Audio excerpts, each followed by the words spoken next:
So here is the some examples of Newton's first law of motion, okay, which happens in our daily life or everyday life. Okay, so first is when a person is standing in a bus, okay, falls backward when bus starts moving suddenly.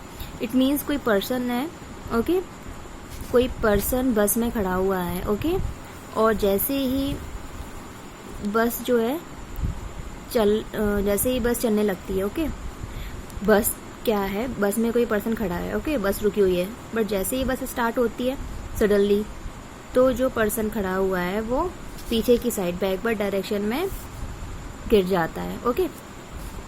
Y this happens because जो person and bus है both are in rest, okay.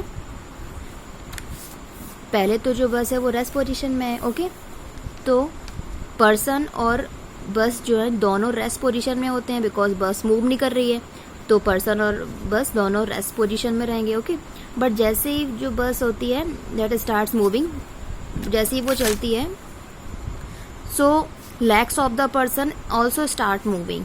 सो जो person के leg होते हैं जो कि बस के कांटेक्ट में होते हैं वो भी उसके मूव करने लगते हैं.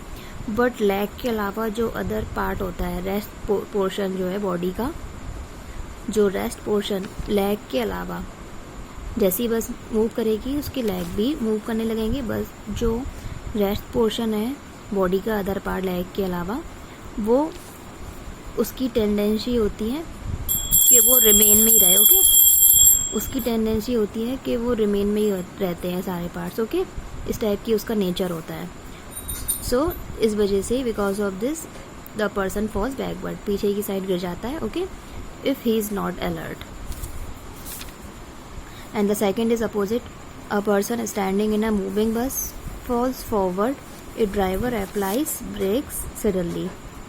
It means कोई बस जो है मूव कर रही है, ओके, कोई बस मूव कर रही है, ओके, उस बस में कोई पर्सन खड़ा हुआ है, ओके, बट जैसे ही ड्राइवर ब्रेक अप्लाई करता है तो पर्सन जो है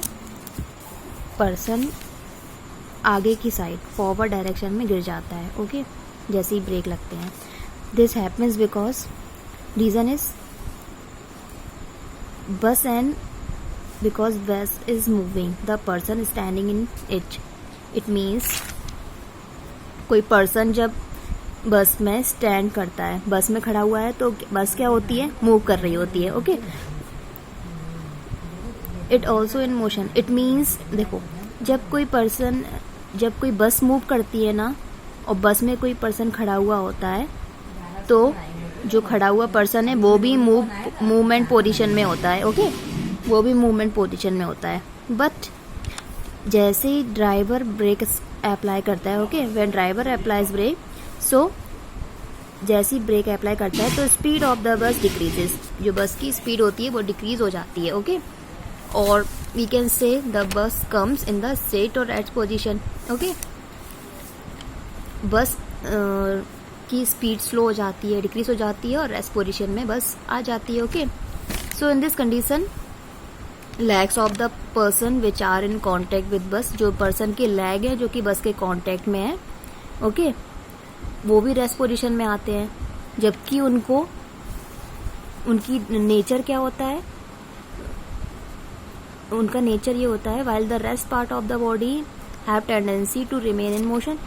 जो लेग होंगे वो तो रेस्ट पोजीशन में आ जाएंगे ब्रेक लगाने पे, ब्रेक अप्लाई करने पे, बट जो अदर पार्ट है बॉडी का, अदर पोर्शन, उसकी टेंडेंसी और नेचर इस टाइप का होता है कि उसे मूवमेंट पोजीशन में ही रहना पड़ता है, okay.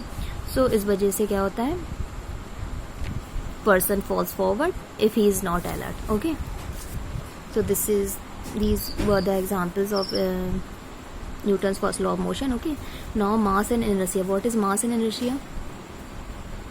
The property of an object because of which it rises to get disturbed, it is called inertia. It means, what is inertia? Means किसी भी ऑब्जेक्ट की प्रॉपर्टी होती है. Inertia is a property of an object, okay.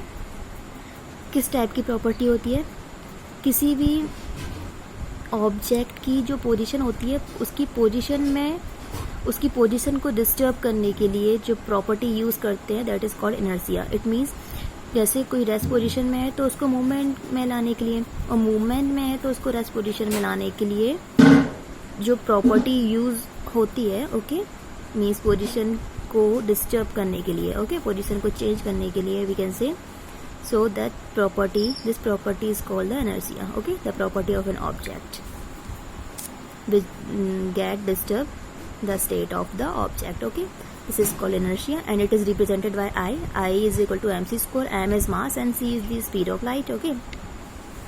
So